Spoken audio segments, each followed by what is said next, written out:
What you say, ladies and gents, it is your boy Bucket Sam and we are back again today for another video. Today's video I'm going to be doing a match analysis and reaction to the Liverpool Leeds game. But before we get into it, I just want to say I hope Harvey Elliot is okay after that horrific serious injury he had. Hopefully he's okay, and I wish him the speediest recovery, because those kind of moments can be just career ending. So I hope he has a speedy recovery and he is okay. And yeah, that's all I can say really on that one.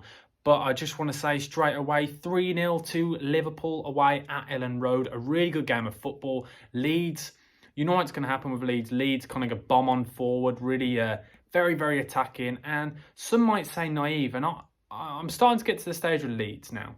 So I understand the philosophy and the Bielsa way they're trying to play. I understand completely what they're trying to do. The man-for-man marking, the progressive football, the very direct football, get it up to the big man up top and get it up there fast and kind of hit teams purely on the counter. And when I say attack, they attack in numbers, and that is the way they play. And I'm starting to get to the point where I think it's quite naive now from Bielsa. You're coming up against big sides like Liverpool, like United, like Chelsea, and I think they're starting to enjoy playing against Leeds, because it is quite easy to play against. It leaves a lot of space for the wingers and your strikers and the midfielders. All you got to do is beat that first press, and it could sometimes be 4-on-2, 5-on-2, and we saw that throughout the game. And the biggest problem for me was mainly in the first half. I think the game really finished in the first half straight away. Liverpool could have gone in at the end of the first half, potentially 5-0 up. So many chances where Ayling and Firpo, or more so Ayling would bomb on and leave Mane and Salah. And Mane and Salah would just stand out wide. Firpo wouldn't bomb on. Firpo would man-mark Salah, leaving Liam Cooper and Llorente at the time, the two of them, to mark Salah and Mane. And then Diego Jota, who I thought was sensational today, playing in the false 9 position, would drop slightly deep, and then Llorente and Cooper wouldn't know what to do, and sometimes they'd come deep and follow him, leaving even more gaps, and then 2-on-2, and you don't want 2-on-2 against Mane and Salah. And the thing is, what really should be going on there is they should be calling players like Calvin Phillips back, or even the fullbacks back, or Dallas. But no, because of Bielsa's style, they bomb on and they get beaten on the counter-attack. Going in at half-time, Liverpool have had 12 shots. Yes, 12 shots. At the end of the game, they had 28 shots. Yes, I understand they had 10 men after that horrific challenge. But I think it's starting to get naive now. Personally, I think realistically, they need to respect the bigger sides occasionally. Yes, I get it's lovely football and it does work against other sides, but they were dominated today by Liverpool. And throughout the game, even when they had 10 men, they still dominated, still threw men, sorry, didn't dominate. They threw men on, threw men forward every time to try and dominate Liverpool. And Liverpool just beat the press. Before the game, I was quite worried about Liverpool's middle three. I thought Thiago, Elliot and Fabinho was quite a slow midfield. Really, when you're playing against Leeds, you know you need energy and you need stamina. And so I thought Milner and Henderson would be perfect, and even Naby Keita would have been perfect midfield three to come up against Leeds. But instead, actually, Klopp, do you know what? He out-tactics me, you know what I mean. But he was the tactician, and it really worked. The composure of those middle three was what won them the game. Every time they were just passing it around. Fabinho, the screen for that defence was absolutely integral to their performance today. Just literally mopping up everything, spraying it around. Thiago had that attacking flair, and Harvey Elliot, when he was on the pitch and when he was okay, was driving with the ball and was finding himself in some really nice pockets of space that Leeds leave. It is quite easy when you're playing against Leeds because there is always space, but I think that midfield three were huge. Not only that, I thought Matip and Van Dijk really started off quite shaky the first 5-10 minutes. Bamford was trying to find some really nice gaps in between the two, and Rodrigo arriving late. But after time went on, Matip a couple of times was driving through with the ball, and that's where that first goal came from. Matip driving with the ball. Then Harvey Elliott, which not many people will notice, is Harvey Elliott pulled out to the right, which then brought out Dallas because of the man marking system, leaving that space for Mohamed Salah. 1-on-1, plays that 1-2 with Salah. Then the ball, he should have played the 1-2. Then goes out to Alexander-Arnold.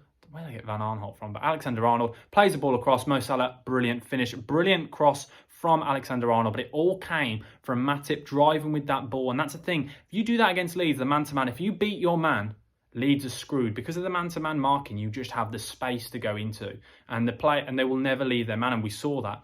And obviously, great ball from Alexander-Arnold, and a brilliant finish from Mohamed Salah. Mohamed Salah was very good today, especially in that first half, and I thought quite a few times he was quite unselfish today. I thought the man who was selfish was Sadio Mane, and I think Sadio Mane missed a lot of chances, and I mean a serious amount of chances, especially one in the first half when Diogo Jota played the ball across and he skied it. He eventually got his goal, but I still think he probably should have passed that last one, but that's besides the point. I thought Mane didn't have the best of the game.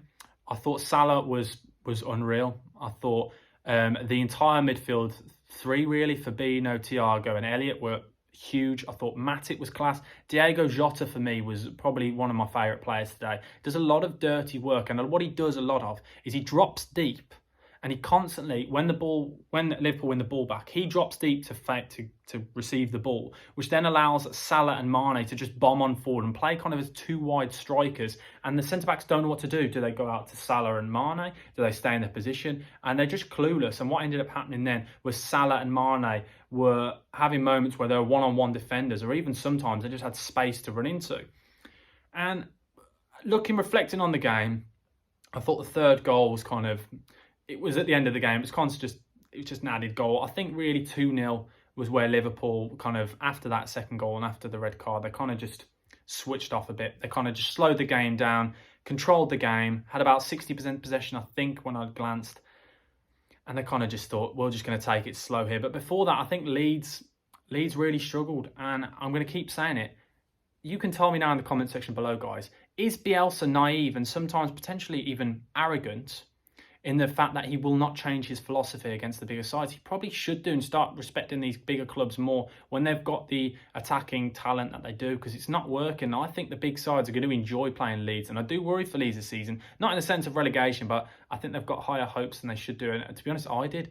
I thought potentially sometimes in the games they would just even slow it down a bit, because it just sometimes, when they're bombing on forward and this full-on attacking, just energy everywhere, when they're losing, it does sometimes become a bit hectic, a bit anxious, a bit desperate at times when they're trying to force that ball in direct.